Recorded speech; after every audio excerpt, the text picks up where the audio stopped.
It is time for some more Invisible Ships podcast. We're still going to be talking about the Bryon Macron case, and we're going to be bringing you even more of our interview with Victoria Macron and her investigator. We'll be picking up right from where we left off with her interview, and we'll be rolling part 2 of that. But this is big because in between making the last episode and this episode, I think we found another piece of the jigsaw puzzle. I'm going to show you how that fits. I got there, he showed me the office, he showed me what needed to be done. I was under explicit directions not to let anybody else in there. He was all afraid of news cameras and stuff like that, which nobody ever showed up. The only people that showed up were 6 sheriffs. Okay, They came in wanting to look it over. They were completely in shock that I was there.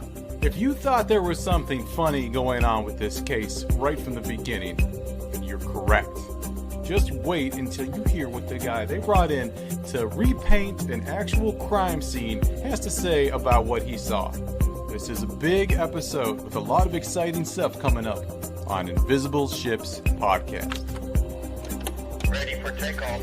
I'm with Danny and Darren, and we're going to be talking more about the Bryon Macron mystery. I got to let you know that in between making the last episode and this one that we're doing now, so much has happened. We've heard from so many of you guys. It's amazing. You guys are fantastic. We have some of the smartest, most engaged people in this community and listening to this show that are really helping us and really helping the family. A lot of people have been reaching out, sharing their theories, tips. And some of this has led to an interview. Like, we're going to play an interview with Brian Popovich later on after we roll the Victoria Macron interview. And he shed some light on what the scene was like in Brian's office when he was called to repaint it.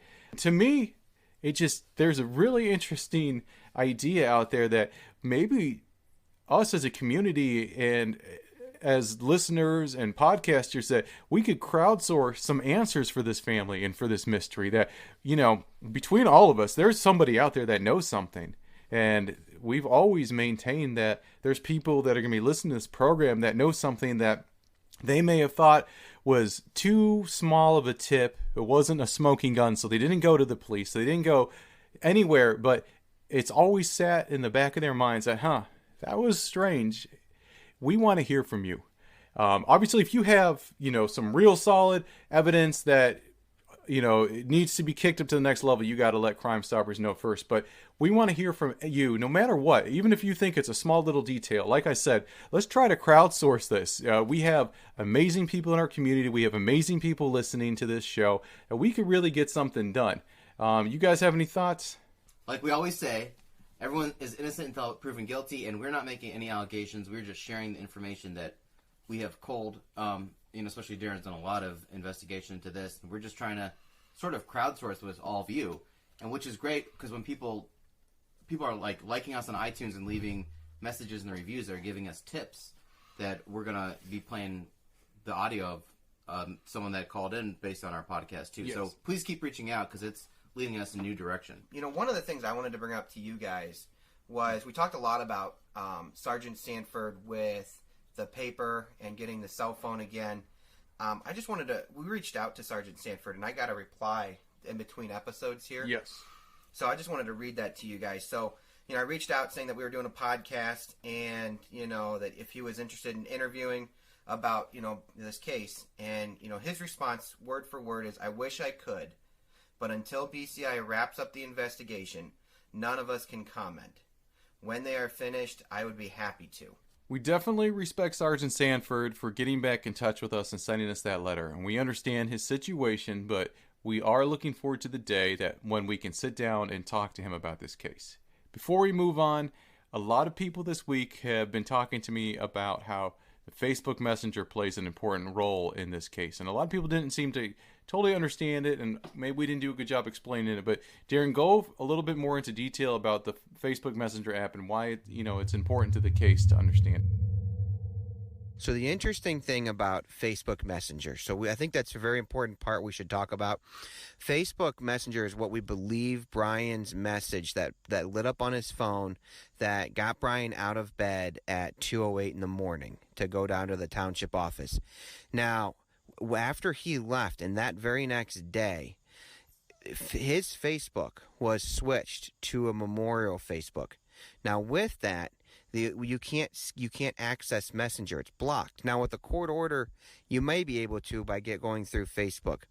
But for us, there's no way for us to access to see what happened at Facebook Messenger that would have got Bryon out of bed that night.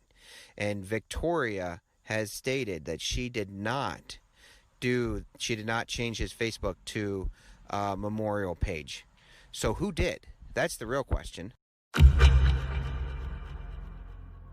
Darren, are you telling us that somebody changed Bryon Macron's Facebook to a memorial status before they found his body, before anyone even knew he was dead? He's just missing at this point, and somebody changed his Facebook. That's the understanding that we have. So the Facebook message we can't access, and the Facebook page was changed prior to the Bryon being found. Now, we don't know who did that, but we do know that his phone was in the office, which the maintenance man discovered on the 16th. So, that could have been a port of entry into his Facebook. Victoria was talking about how she heard that everybody was touching the phone. She mentioned several people, and then she had somebody from the sheriff's department come back with a second form. It sounded like maybe they're trying to get his phone out of evidence. Yeah, we can only speculate. Was the original form lost?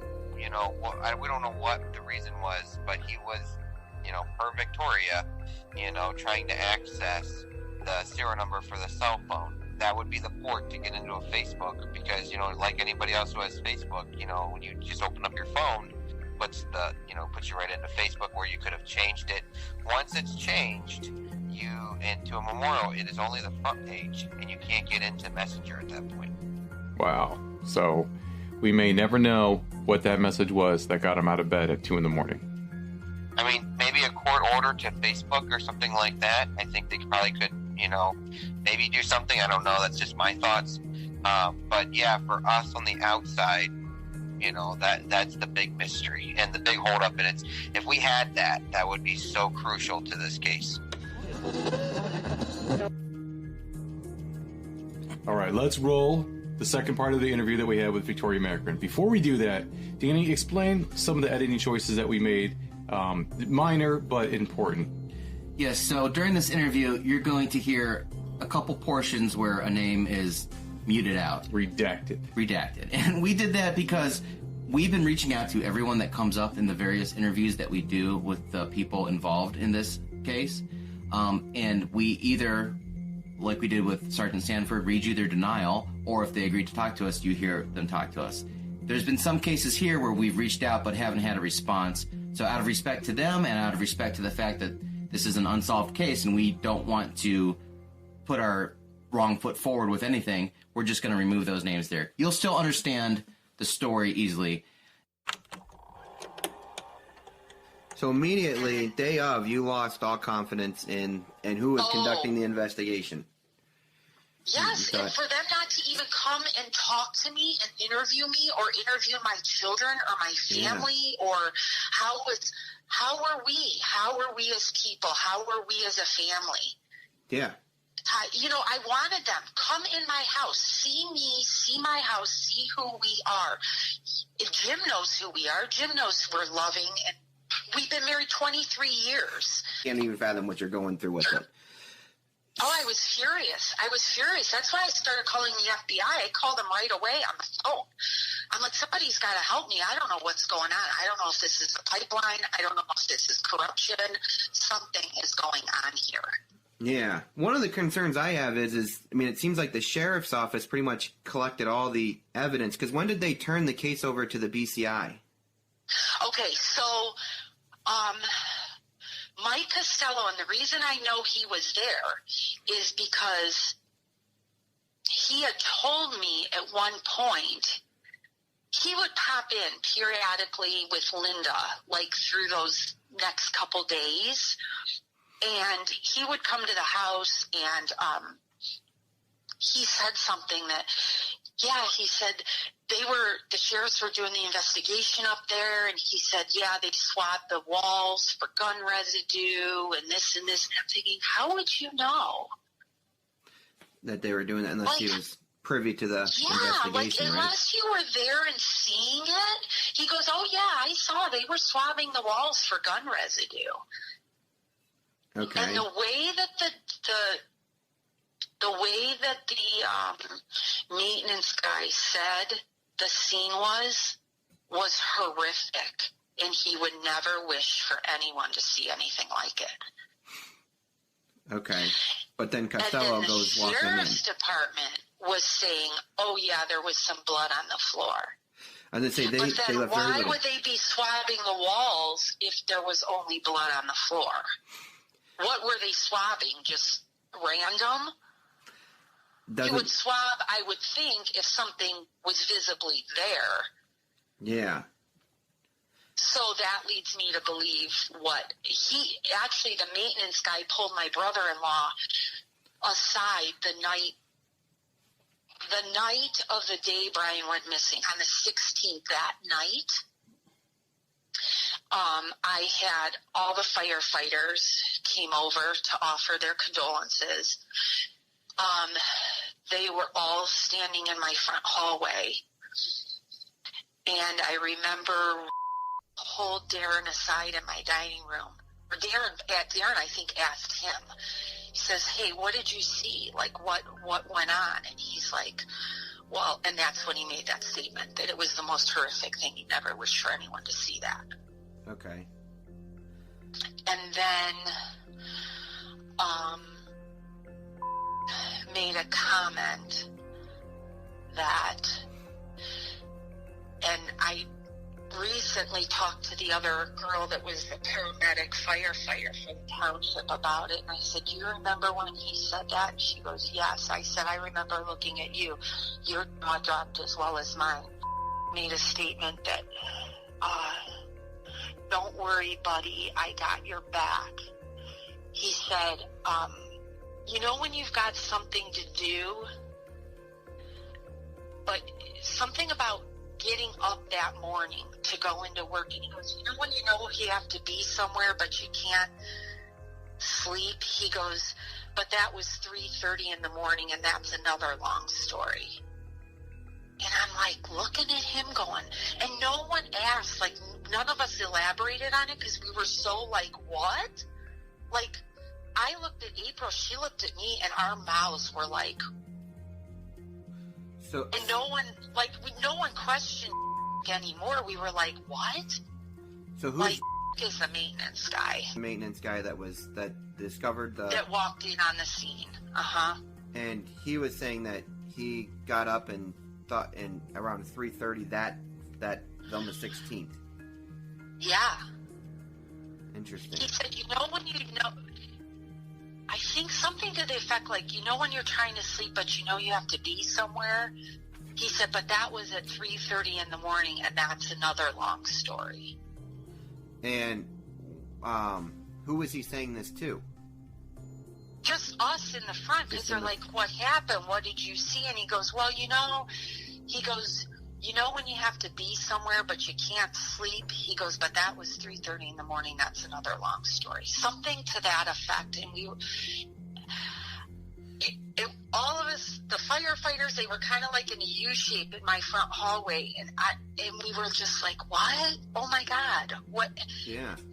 What just happened? We were so dumbfounded, I think, that no one was like, what do you mean? Like, we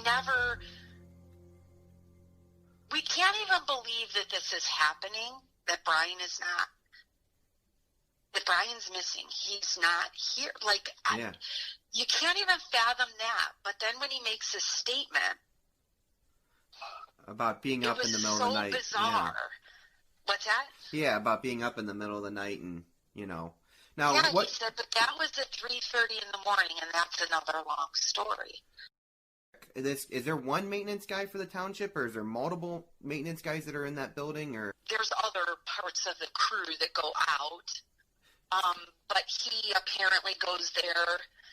So I think he said he gets there just before 7:30 in the morning. Is he usually the first one in there? Yeah, he gets the mail, turns on the lights to the town hall. and whatever else. I don't know exactly what he does. And I only know that because I went to a trustee meeting and he made that statement that he went in and got the mail. What I understand, too, kind of a loose cannon. Okay. Yeah, that there was a news Channel 5 came to interview him the day this happened, and they approached him in the parking lot of the town hall, and he went ballistic. Oh. And apparently Tracy Carlos said, "Is this what you want? Because I'll put this on the news." Okay. And he was like, I guess he kicked him off the property and everything, and they right away called Linda then. And Linda had to do the apologies, saying, "No, that's not what we want. He's upset. Could you, come back or whatever." We'll be right back with more of our interview with Victoria Macron. But I wanted to take a second just to let you know about one of our favorite podcasts called Horrifying History. Yeah, if you're into stories about the unexplained, paranormal, or supernatural happenings, this is the podcast for you. Brenda is the host. She does a really good job, and we think you'll like it. If you like weird and strange history, then I have the podcast for you. My name is Brenda, and I'm the host of Horrifying History. Are you into the dark side of history? Horrifying History tells you about the side of history that people don't normally talk about. We talk about the tales of haunted places, infamous true crimes, cursed items, and unsolved mysteries, and then we look into the science and documentation to see where does the truth actually lie. Want to get spooky with us? Get your Horrifying History fix by subscribing to Horrifying History, which you can find on any major podcast provider. And he made that weird comment about 3 a.m. Yes. So that was the day of. That was on still the 16th when you had the firefighters come over and give condolences, right? Correct. That was like around the evening, maybe around 7:30ish. And this whole time, the firemen were all ready and able to go and do a search. Brad Winter had called me and said, "Look, we're going to do a search to be, do you want to be part of it?" I said, "Yes. Please let me know any information you have. I have family asking. I have friends. Everyone's hands on, like, we're ready." And that's why I said, I kept my jacket on. I said, just because I wanted to be ready to go whenever needed. Like, I just couldn't. I couldn't believe this was happening. It's like this, I can't even explain it. It's like horrific. And then they wanted to do this search, and I said, "Yes, please let me know." They had boats. They had like a boat that you could take out on Chippewa. They said, "We've got everything ready," and they called me back. I don't know if it was the same day, they said, or the next day, and they said, "No, we're not allowed to do a search." I said, "What do you mean?" "No, the sheriff's department won't let us do a search." That's weird, right? A volunteer search, they're not letting it go? Yeah. And Bryon was a veteran, so I had a veteran agency call me out of North Carolina from a search and rescue team, and she said, "There's protocol before a search." And I remember, that was on Sunday, because I remember I was at church with the kids, and I remember getting a note, a little business card there. I grabbed anything I could because I couldn't believe this woman had called me. And I just was trying to keep things as normal as I could for the kids. And I remember her calling me, and she said, "Honey," she said, "there's protocol. This is what you need to do." And I said, "Okay." And she goes, "I can contact, he's in Hawaii now, but he's like a world-renowned search effort guy." And she says, "I can have him call you. He could fly out to where you are."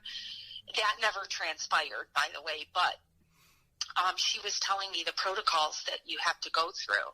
You just don't start a search. Like you have to have someone check everybody in. You have to take license plates. You have to take, their state ID, write down who's there, their state ID number. So you have a reference. Yeah.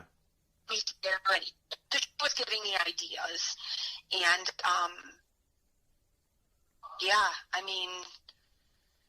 so Jim Sanford and Mike Costello are also certified to fly that drone. Okay. And they never took the drone out. Never. And that was one of the reasons in why they had the drone. There were children missing, or they had to look for somebody, on foot, or they had to do a flight over for a fire or something of that nature. They could use the drone to do that. That's why they had gotten the gift of this drone for those reasons. Not one took that drone out. Have they commented about that at all? Why they didn't? No. I was going to say, because the only, newspaper things I see about the, they say, it was iced over and there was no reason to believe that he was in the lake, was, their kind of, official statement. Which is weird, because then later he's in there, Yeah, and this trouble, they plane. And they looked, but in talking to one of the fire chiefs, he's like, it can really only look for a heat source. He said, but sometimes a heat source could be a log sitting in the woods that's gathered heat. Mm-hmm. So it would, but a drone, you can get in closer, you can look. They never took the drone. And then I did have, a couple weeks later, they told me that the search and rescue out of Washington Courthouse, Ohio, is where they were from. They are a certified agency. They do search and rescues. They said they had a boat that could send skin cells, they take the boat out, but they have the dogs that can send skin cells on the top of the water. Wow. He said, we called the sheriff's department twice. They never called us back. He said finally they called the day before New Year's, and they said, we're coming up tomorrow. And they said, we'll be there tomorrow to search. That's when the sheriff's department called them back and said, you are not welcome. Do not come up here. Wow. And that was Miller that made that call, or was that Sentner? Do we know who's blocking the searches? I'm not sure who made the call, but they were called. Okay. Called. And he said, finally, because he told me, I tried calling, and finally by the third time, the message I left was, we're coming up, we'll be there tomorrow, New Year's Eve and New Year's Day to search. And he said someone called back at that point and said, do not come up, you are not welcome here. That's got to be devastating to feel like no one's on your side at that point, right? Yes, and then I also had a friend who lives in Medina, that his friend he does dredging and certain searches in lakes and things, whatever they do, in the Great Lakes. And he said he called him and he said, my friend, he offered to come and help your family. They would do whatever they need and take sonar equipment into the lake free of charge. There's no cost. Whatever you need done, they will do. And the sheriff's department told them no. So multiple attempts and no, yes. And everyone denied. Yes. Now at this point, sheriff's office. So this is the first 2 weeks here of his missing. That this all kind of happened, right? Let me just step in here again for a moment, and just so you're aware that they never conducted a foot search. No. So and that's what. So I've phone interviewed the mayor of Chippewa Lake, Mrs. Dodero, And that's what yes. she said, that, they came in and they were out by noon. So, yes. Somewhere around 8-ish, they think, roughly, by the time they got the car pinged, and gone by noon, and nothing further, no tape, no nothing at the crime scene. Correct. That sounds about right? Mm-hmm. Sloppy. Yeah. Well, and sad. This is the time to gather. It almost sounds like they don't want to gather the information, doesn't it? Correct. Well, and it was even the town hall. I had a friend drive past there. He's like, they don't have any tape up or anything. Yeah. So, and then there's... when did they clean? Because they put like almost $10,000 into cleaning the town hall, right? And replacing Correct. stuff. So my question that I was digging through and I didn't find, when did the case get turned over to the BCI, and when did that take place? As far as the cleaning, and because BCI was much later, right? Correct. So the cleaning was apparently the maintenance guy had called someone that was a painter, and they were already on the job on, did they call Friday, Paul, or Saturday? Do you remember? Well, he tried to get him right away on Saturday, but ultimately... Okay, Saturday.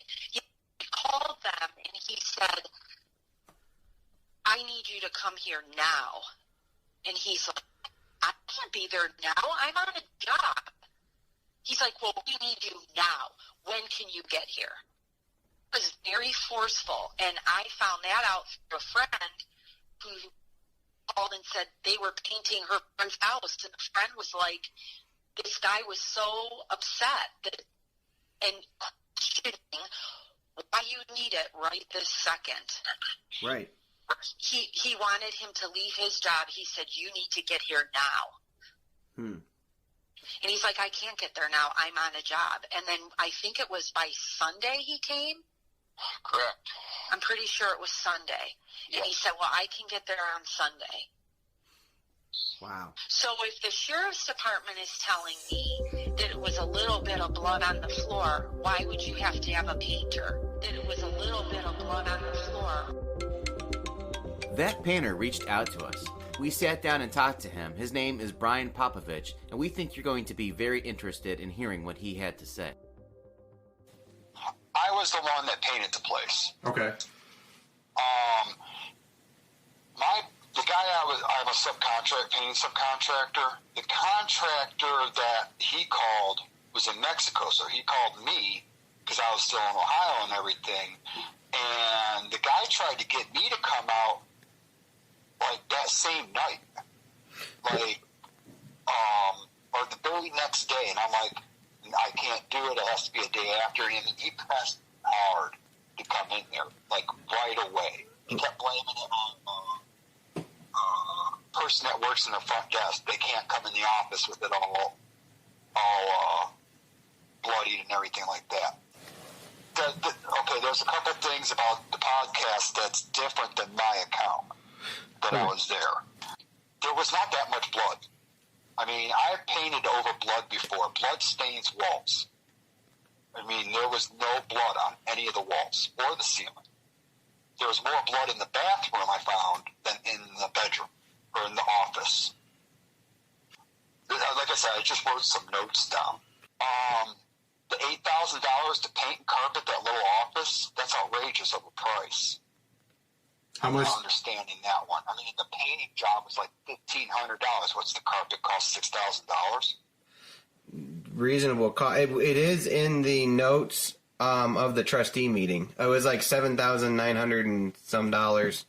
Unless it was for office equipment, I don't see that being a possibility.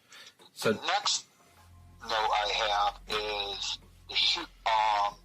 They talked about finding shoe prints. I found a boot print, not a shoe print. And the boot print, I wear a size 11. It was bigger than mine. Wow. how many? Like, was it all over Just the bathroom? one. Or It was just one. There was a cleaning company that came before I did, Okay. which was Serve Pro. Mm-hmm. So when I got there, the office was completely cleaned out. The carpet was gone. because I figured I was walking into a nightmare. Yeah, so the blueprint was like if you walk down the hall, if you walk in, if you go straight, you go into his office. It really wasn't that big of an office. There's a door to the left that goes into the maintenance area. Right in front of that door, behind a fire extinguisher, there's I can't say 3/4 of a boot print. Another thing is the car, you know how they said they found the car within a couple hours? Yeah. There was snow on the ground. They should have been able to find a boot print. Yeah. You would think, right? Right. Well, then 2 days later, a huge snowstorm came through, and then the freeze. I remember that specifically because I'm like, well, why didn't they follow footprints? That makes no sense. So can I back you up? So you said you got a call, you were on a job, and so we're talking, so Bryan's office was found in disarray on Friday. So you would have said you would have got a call on Saturday, and you were on a job at the time? Yes, and they wanted me to come in Sunday, and I told them no, so I came in Monday. Came in Monday. He pushed me hard to come in on Sunday. Now, that was your contractor that pushed you, or was that somebody else? That was the maintenance guy. Yeah. Okay. I don't remember his name, I'll be honest with you. I really don't. Okay. The guy's a creep. I don't like him. Okay. So he called you in. What was it like when we were reading in your email? Can you describe what it was like as you were there? Was there anybody else there? I got there. He showed me the office. He showed me what needed to be done. I was under explicit directions not to let anybody else in there. He was all afraid of news cameras and stuff like that, which nobody ever showed up. The only people that showed up were 6 wicked sheriffs. Okay, They came in wanting to look it over. They were completely in shock that I was there. So they didn't know that ServPro had already come and cleaned up the crime scene? Correct. Wow. Interesting. So they were coming to collect evidence, potentially? That's what I assume. I do not know. Okay. But like, when you see 6 cops come in and surround you, you're like, what the fuck? Right. Just trying to do my job, man. But they were in shock. There's been other crimes around here and everything. I've never seen a crime scene cleaned up in 24 hours in my life. So that struck you as unusual? Yes. Me too. What struck me unusual is how they wanted me in there to paint so fast. Yeah. So, you said your part was like $1,500, you said? To paint? I don't remember exactly. I'm the next person down. Okay. You know what I'm saying? And I have a boss that collected money, and then he collects them. I'm pretty good at estimates, and it was about probably $1,500 because I had to do the bathroom and originally it was just the office, but I also had to go into the bathroom and paint. Tell us about the bathroom. The blood, was that like in the sink or? It was underneath it. Believe it or not, it was underneath and to the sides, and there was fingerprint dust everywhere. Did the blood underneath the sink, would it look like it was like pooled in one place, or was it like a splatter? No, it splattered. Kind of splattery. But that was the only place that there was blood in the entire place. Except for the footprint outside. And you said that you've painted a lot of places that have been crime scenes before, so this is not the first time you painted over blood. No, I never painted a crime scene. I painted over blood before. Okay. Yeah, that is a big difference. This is a big freaking difference. You're right. But you said, you painted over blood before. Yeah. So, could you know? You said that ServPro had been there and that they cleaned up. Would you be able to tell if there was blood on the walls that you're painting that ServPro had already cleaned up? Walls absorb paint. They would absorb blood. Okay. So, you would be able to wipe it off, but it would still stain the wall. So overall, the blood on the walls, you said, really wasn't that bad. No. There was not that much blood in there. No. I didn't find no blood on the ceiling, no blood in the office. There was no blood in the office, period. Okay. So let's talk about how much supervision did you have by, like, maintenance while you were there? None. He just wanted you in fast, huh? Yeah, he came in, he left, he came in, he left. And then there was one time they took me across the way to look at something else. And then after that, I do remember the cops coming in and taking more evidence out from the other room. There were a bunch of knives and everything, I think. Nice. They found knives in a trash can or something like that. I'm not exactly sure. We heard about that. We did hear about knives being in a trash can. Okay, so which is interesting. It didn't show up in any other place, though, in the official reports or anything. No, I mean, I never read official reports or anything. Like I said, everything I know is from what I read in the media, stuff like that. This is, I mean, I found more information out from your podcast than what I found on the news, basically, and what's been in the paper. One other thing, real quick, before I forget. There you go. The cops said they seen his vehicle pull into there, right? To the trustee hall. Obviously, there's cameras that seen him pull in. They said they saw him going to it. I don't know if they saw him actually pull in, though. Thing is why didn't they see anybody else pull in there unless that person had active knowledge of those cameras? There's that. I mean, I think you also got to take into account, Bryan's not going to get out of bed for someone he doesn't know, right? At 2 in the morning. I was just talking to my fiance about that. It was the exact same thing I thought of. This guy ain't going to get out of bed unless he knew the person that got him out of bed. Right, and think about that because, doing what you do, you might get out of bed if your boss is telling you got an emergency at 2 in the morning or something, but you're not going to, if I want you to do an estimate on my garage, I probably can't get you here at 2 in the morning. No. I don't even think my mom could get me out of bed at 2 in the morning. They're the closest to the crime scene of anyone that we talked to. And you're the closest that is pretty much out there, other than the Surf Pro guys. I mean, you were there. Yeah, they were the first ones on the scene, and like I said, I don't know anything about that. I mean, like I said, the office was completely empty. There was no furniture in it. There was no carpeting in it.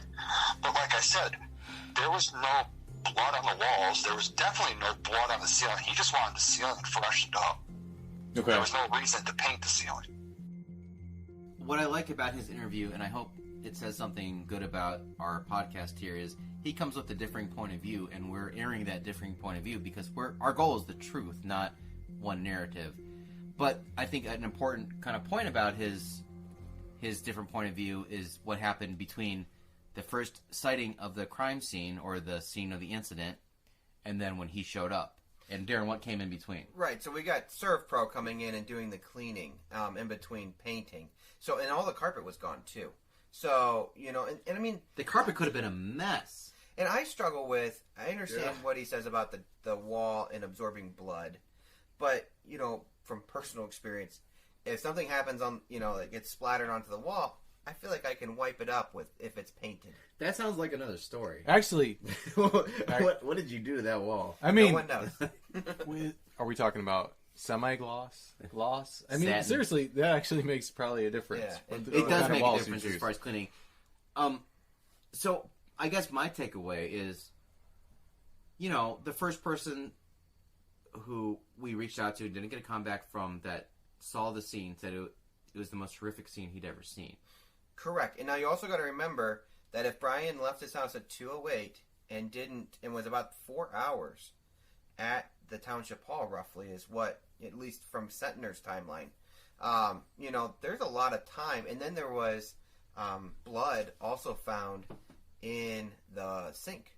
Do you think they have bleach at the township hall? I mean, do you think they have cleaning products? I mean, I can't say that for sure, but I would assume that there would be cleaning products, or the person could have also brought cleaning products. We don't know, but if there was blood in the sink, that to me seems like a cleanup. The boot print is big, and we have to tread lightly here. It's part of the reason why we've been redacting names and stuff. But and along the lines of treading lightly, I am still open to the possibility that this was a strange suicide. I would give that probability very low. It would have to be some type of like a hypothermia or like super blood loss kind of reaction where, maybe Bryon got distracted or confused and drove to the wrong place. So there's a very outside chance. That's the most ridiculous suicide I've ever heard of. I'm not disagreeing. And it's a suicide where you hide your own body for months. But I am reacting to the idea that we 100% have our minds made up. We're still open to the possibilities. We're always open to where the evidence leads us. I will tell you that I can't see it being that way. And I struggle with, but, so we've got that boot print, right? Let's talk about that. In a spot that if someone were to walk in on the scene, probably doesn't seem like would be a spot that you would walk on, right? You probably wouldn't really walk on the behind a fire extinguisher. Yeah. Which was that taken off?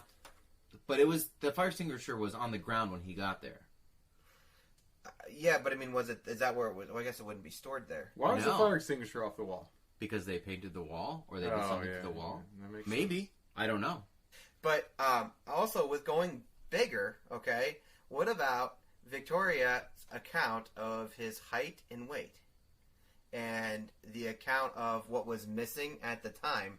50 pounds? Yeah. Or 40 pounds difference? And I thought you made a great point, and also Victoria made a great point. Where would you think they'd get that information? If they don't go to the spouse, it's got to be the BMI, or what's it called? The DMV. Yeah, but that wasn't. A lot of people lie. But she said, but I mean, who lies bigger? I mean, no one says. Yeah, right. Add 50 pounds to my weight. No, perfect. Yeah. So we've got Bryon with 40 more pounds weight, and we don't know exactly how much height, but taller and bigger. Why? Now, I'm a big fan of the theory of Occam's razor, and if anyone doesn't know, that's the idea that the simplest explanation is usually the correct one. Which is why that rules out suicide. I agree. I'm just playing devil's advocate. But going back to Occam's razor, so the simplest explanation is that they probably just asked someone nearby how tall and how much he weighed, and they probably guesstimated. Okay, I would never be flattered if somebody close to me put 40 more pounds of weight on me. No, agreed. But, in all seriousness, so that could be it. Now, what about another idea?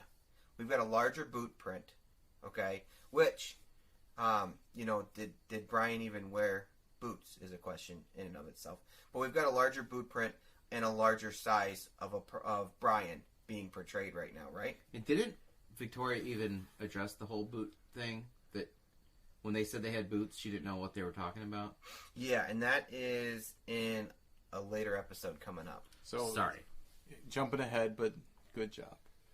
So the real question is, why not search the lake? You know what? I'm sorry, Darren. Let's go back. Okay. Going back to the boot print, we've mentioned that it was found, and it was found, per the interview, behind the fire extinguisher. So I'm just going to take that to the logical conclusion. It was found behind the fire extinguisher because all of the other ones were cleaned, and he didn't notice that his boot print was behind the fire extinguisher. So if we go based off of that, I'm just saying it because we didn't say it. That's probably could be the footprint of the unnamed murderer. County or township employee. I wasn't going to say that. The murderer. That's the only reason for an unexplained, basically partial boot print in an otherwise clean room. Maybe. I think it's something that we should all think about, and weigh that. But also, we've got 6 sheriff deputies showing up while he was painting. So, are they collecting evidence still? Well, let's talk about the elephant in the room, because what was the part of the interview that stuck out the most to you?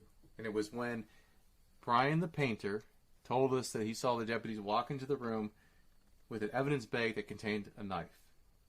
We heard that before. Knives. We heard about knives being recovered before and never making their way into evidence, haven't we? We have. The listeners haven't yet. But they will. Correct. Yeah. That's later to come in the interview. That's some correlation to something that is going to be raised later. And if it's true, and we're not saying it's true, but that's what we've been told by 2 different people, that if there are knives being recovered from a scene where a guy was stabbed that don't wind up in evidence, I don't know what to think about that. that's definitely alarming. The other thing that's alarming that I thought was when was this scene released from to just paint over, or was this something that someone was pushing along the way to get it handled? Let's not play. Well, yeah. Let me jump in because Victoria does say she saw them swabbing, right? And they were swabbing the walls.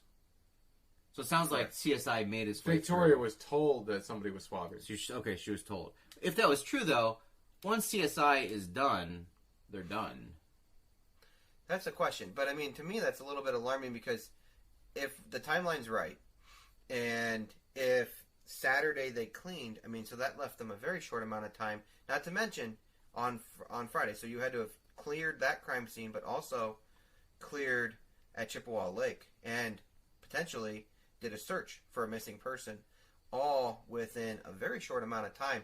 How much manpower, does it take to do that and to do it well? Well, Bryon talks about it. Bryon the painter, and there's too many Bryons in the story, but Bryon the painter talks about how he was called in at another time to paint a home where a boyfriend killed his girlfriend or something like that. Mm-hmm. And that the cul-de-sac was shut down for 3 days. And then here it is, where they're trying to get him to come immediately, as soon as possible, drop whatever he's doing. He had to push back to schedule it for a day later, and he felt like he was being pressured a lot to come even earlier. And this is a scene where we're suspecting foul play at the very least, right? We've got a missing person, but you also got to figure, why would 6 sheriff deputies show up if, nothing happened? If it was not, why were they showing up? Is it because the scene wasn't supposed to be cleared?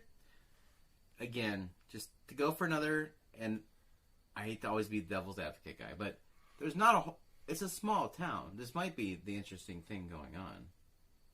Yeah, but it's either the scene of a horrendous crime or it's a nothing. But he's also pulling stuff out that wasn't taken out before.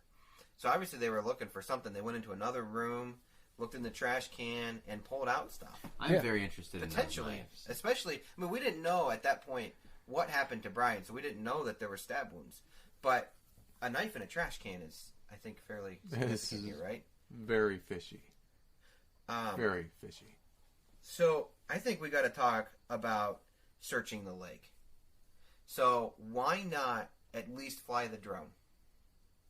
What's holding you back from that? I've never known a law enforcement agency not to want to play with the cool new toy that they were able to get, If we're talking a cost value, there's no cost, right? Right. No. And again, if your goal was really just to get as much evidence as possible, that you could find probably 5 people with drones within a stone's throw of that location that would be more than happy to come out, because it's a hobby. People enjoy doing that. The only thing I can think, again, for a kind of a devil's advocate explanation is maybe just the paperwork took too long. But honestly, I do not have a good explanation. There is no good explanation. There isn't, and it's sad because first of all, we don't know if Bryon was really there or not. We don't know if that happened that night, or if he was somewhere else till things calmed down and then placed in there later. There's no way to identify that. You're bending over backwards to try to be fair with this. No, this is not. But there's no good explanation to why they didn't fly the drone. There's none. There's no good explanation for that. You can't come up with one. I was quoting Paul Hartman, the retired federal investigator on WKYC. Listen, I don't want to take us too far off track, but I think this is a good maybe checkpoint. Darren, where do you think Bryon's body was during this time period? To be honest with you, I always thought that he was somewhere in the inlets at this point. Hearing Paul kind of talk about that, and we didn't really talk about whether he was in there right off the bat or not.